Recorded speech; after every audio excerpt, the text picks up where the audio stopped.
En la diabetes, la acumulación de productos avanzados de la glicosilación y además de radicales libres de oxígeno y otros mecanismos de fisiopatología como la hipertensión arterial y la turbulencia llegan a provocar múltiples consecuencias. Dentro de las más importantes tenemos a las alteraciones del pie diabético.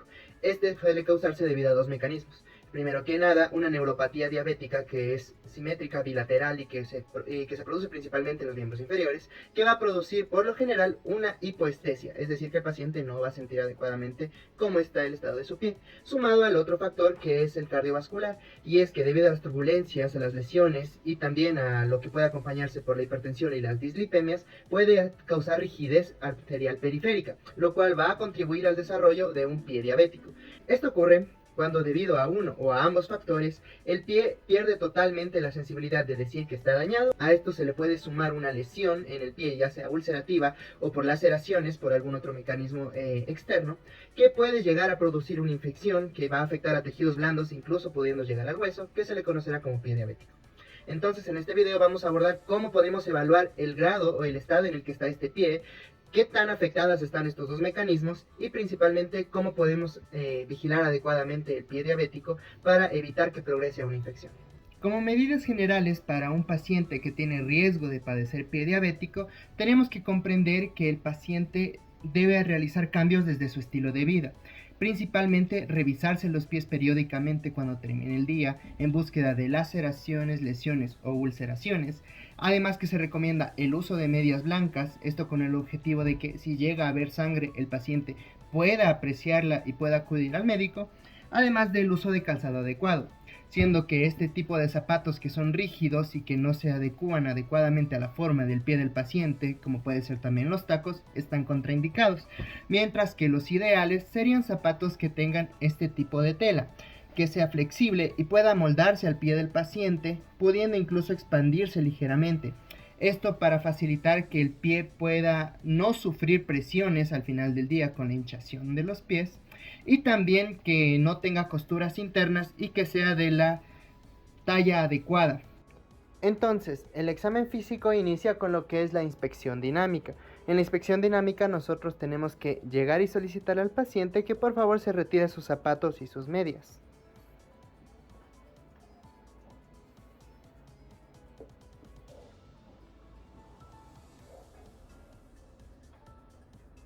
Desde este momento ya podemos empezar a analizar cómo es el calzado del paciente.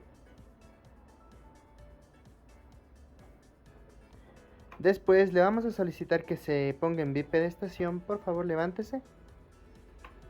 Y quiero que venga caminando por esta línea hacia acá. Venga y regrese. Lo que tenemos que analizar es cómo se encuentra la marcha y si es que hay alguna variación o incomodidad al realizarla. Ya, dese media vuelta. Ahora necesito que camine sobre los talones. Levante la punta de los pies. Así camine. Así camine. Venga hacia acá. Ya, y regrese.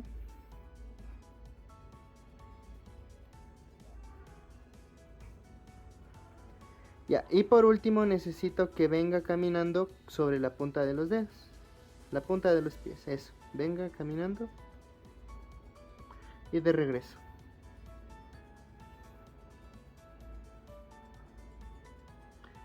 Ya, puedes tomar asiento. Una vez que terminemos con la inspección dinámica, vamos a pasar con la inspección estática, recordando que al ser este un procedimiento en el que vamos a tener contacto con el paciente, es importante realizarnos el lavado de manos adecuado y se recomienda la utilización de guantes. Lo que vamos a hacer es analizar el calzado del paciente, comprobando que tenga las características que ya se mencionó previamente.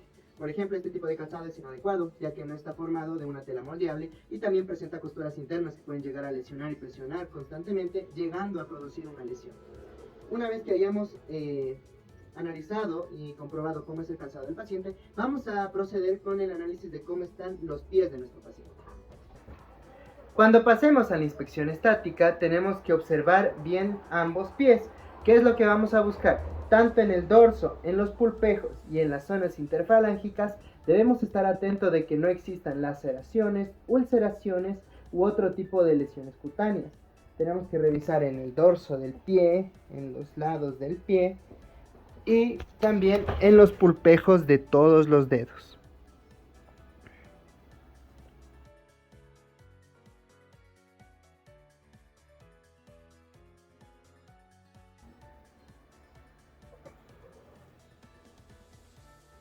En este caso no hay ninguna lesión. Luego vamos a pasar con la palpación. En este momento tenemos que revisar determinadas cosas. En primer lugar se debe determinar la existencia del pulso tanto pedial como tibial posterior. Vamos a analizar el pulso pedial. Está presente. Y acá también. También está presente. Y también el tibial posterior. Listo. Y acá también, que se encuentra presente. Además de esto tenemos que analizar cómo está la coloración del pie, es decir, que esté del mismo color, del mismo tono y también de la misma temperatura ambos pies, que en este caso sí se encuentra de temperatura y coloración simétricas. Pasando de eso, lo que vamos a analizar es la movilidad del pie, pidiéndole al paciente que por favor de uno en uno levante el pie, levante la punta de los pies, levántalo, y empuje hacia abajo, empújalo. Y también es importante medir la fuerza con la que lo hace. Empuja contra mi mano, levanta, o sea, levanta, bien, y empuja, exacto. Lo mismo con el otro pie, hacia abajo. Además es importante recordar que dentro de la fisiopatología de esta complicación se encuentra la hipertensión arterial y la enfermedad arterial periférica.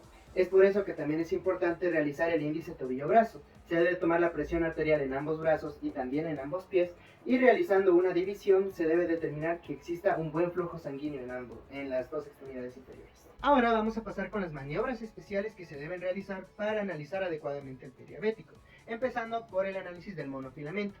¿Qué se hace? Y es que con un monofilamento lo que se va a hacer es ubicarlo en puntos específicos del pie para evaluar cómo está la sensibilidad.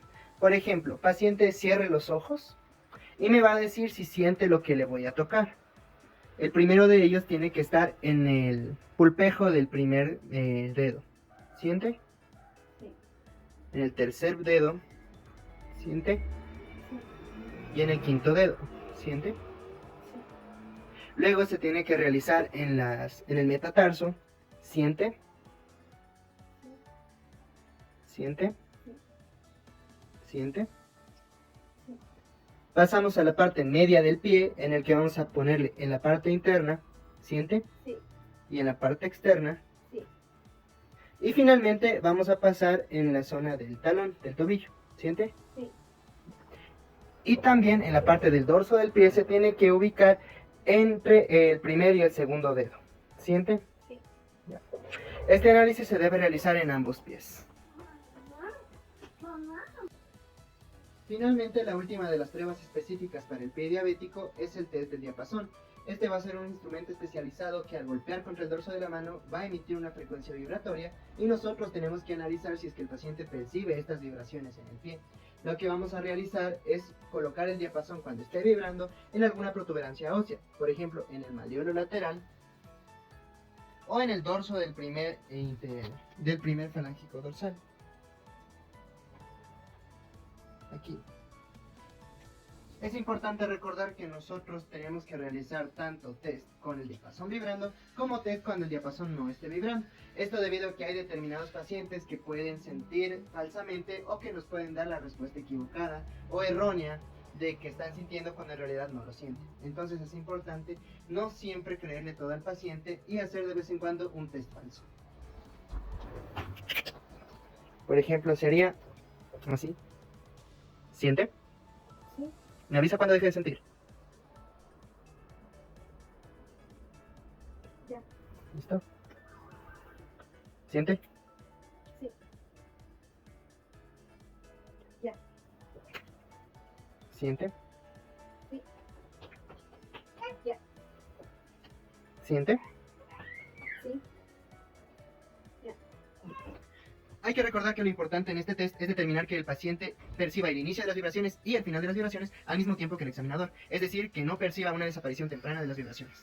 Finalmente, también es importante evaluar la presencia de los reflejos osteotendinosos, principalmente del reflejo aquiliano y del reflejo rotuliano. Empezando por el reflejo aquiliano, vamos a tener que... Ya. Finalmente el reflejo rotuliano.